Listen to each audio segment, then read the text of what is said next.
और इस वक्त बड़ी खबर आ रही है, फर्जी रजिस्ट्री घोटाले में बड़ा एक्शन हुआ है। 5 राज्यों में ईडी की बड़ी छापेमारी चल रही है। दिल्ली, उत्तर प्रदेश, उत्तराखंड में ये छापेमारी की कार्रवाई को अंजाम दिया जा रहा है। असम और पंजाब में भी ईडी की रेड पड़ी है। उत्तराखंड में भी फर्जी रजिस्ट्री घोटाला का मामला सामने आया है और ऐसे में यहां पर भी छापेमारी की कार्रवाई की जा रही है।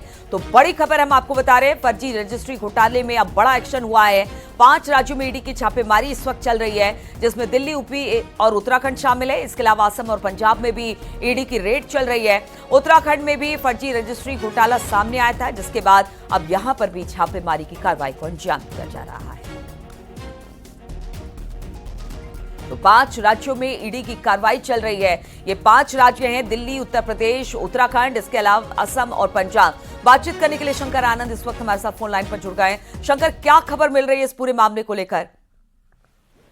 देखिए, इस वक्त में एक केंद्रीय जांच एजेंसी ईडी के द्वारा एक बड़ी कार्रवाई को अंजाम देते हुए तकरीबन 1.5 दर्जन से ज्यादा लोकेशन पर सर्च ऑपरेशन की कार्रवाई को अंजाम दिया जा रहा है।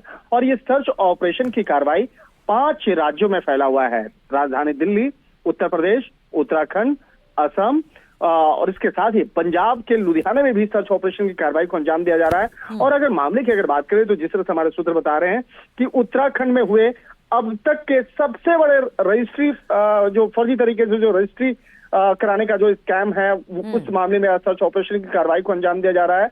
और अगर रजिस्ट्री की अगर बात करें तो ये रजिस्ट्री का जो दफ्तर होता था, ये पहले उत्तर प्रदेश में होता था और उत्तर प्रदेश के सहारनपुर इलाके में इसका मेन दफ्तर होता था। और आपको मैं दिलाना चाहूंगा, इस मामले में आपको जानकारी देना चाहूंगा कि पिछले साल ही अगस्त 2023 में उत्तराखंड के मुख्यमंत्री खुद उस रजिस्ट्री दफ्तर में जाकर के उस रिकॉर्ड रूम को सीज करवाए थे, जहां से इस फर्जीवाड़े की आहट हुई थी। इस फर्जीवाड़े से जुड़ा हुआ मामला जानकारी सामने आया और ये मामला उत्तराखंड के मुख्यमंत्री के सामने जब सामने आया तो इस मामले में वो खुद जाकर के सहारनपुर पहुंचे थे और सहारनपुर में जाकर के इन तमाम मामलों पर जल्द से जल्द कार्रवाई करने की मांग की गई थी।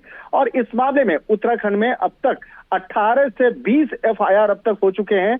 और इस मामले पर आज कई ऐसे भू माफियाओं के खिलाफ, कई ऐसे वकीलों के खिलाफ और इसके साथ साथ बिल्डर के खिलाफ आज सर्च ऑपरेशन की कार्रवाई को अंजाम दिया जा रहा है। तो ईडी इस पूरे मामले की छानबीन कर रही है, इसी को लेकर आप छापेमारी चल रही है। 5 ऐसे राज्य हैं जहां पर छापेमारी की जा रही है, जिसमें उत्तराखंड भी शामिल है। बहुत बहुत शुक्रिया आपका शंकर, जानकारी देने के लिए।